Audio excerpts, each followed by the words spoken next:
আমরা এই বিজয় আমাদের শহীদদের উদ্দেশ্যে উৎসর্গ করেছি এবং আমরা বেগম খালেদা জিয়াকেও এই বিজয়ের দিনে স্মরণ করি।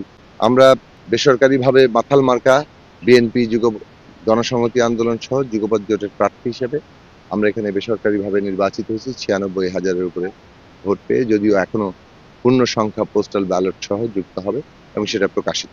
আমরা প্রথমেই তো সর্বশক্তিমানের কাছে আমাদের কৃতজ্ঞতা জানাই এবং আমাদের এখানে বাঞ্ছারামপুরবাসীকে এই বিজয়ের প্রধান কৃতিত্ব দিতে চাই। বাঞ্ছারামপুরবাসী আমাদের বাঞ্ছারামপুরকে নিয়ে আমাদের যে স্বপ্ন, আমাদের পরিকল্পনা তার উপর আস্থা রেখেছেন এবং তারা মাথালে ভোট দিয়ে সেই আস্থার প্রমাণ দিয়েছেন এবং সেটাকে এগিয়ে নিয়ে যাওয়ার জন্য তারা ভরসা রাখছেন।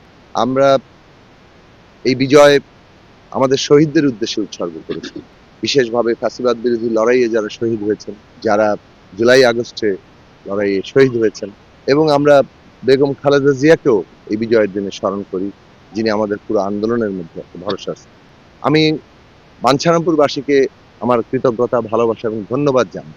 এই উপলক্ষে আমরা ধন্যবাদ জানাই, কৃতজ্ঞতা জানাই উপজেলা প্রশাসন, আইনশৃঙ্খলা বাহিনী এবং নির্বাচন কমিশন সহ সংশ্লিষ্ট সকল কর্মকর্তা কর্মচারী যারা প্রিজাইডিং অফিসার হিসেবে দায়িত্ব পালন করছেন, সহকারী প্রিজাইডিং অফিসার, যারা পোলিং অফিসার এবং প্রতিদ্বন্দ্বী প্রার্থীদেরকে আমরা আমাদের ধন্যবাদ এবং জানাই যে এই নির্বাচনে একটা প্রতিযোগিতামূলক নির্বাচন হিসেবে আমরা তৈরি করতে পেরেছি। সকল পোলিং এজেন্টদেরকে ধন্যবাদ জানাই, তারা সহযোগিতা করেছে।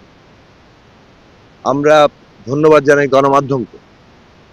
গণমাধ্যমের ভূমিকা নানান প্রতিকূলতা সত্ত্বেও এখানে সবসময় সক্রিয় থেকেছে এবং গণমাধ্যমই আসলে নির্বাচনকে একটা প্রাণবন্ত নির্বাচন করে তুলেছে। তারা দূর দূরান্ত থেকে সংবাদ সংগ্রহ করেছেন, অনেক গ্রাম পর্যায়ে গিয়ে তারা সংবাদ সংগ্রহ করেছেন নির্বাচনের সময়।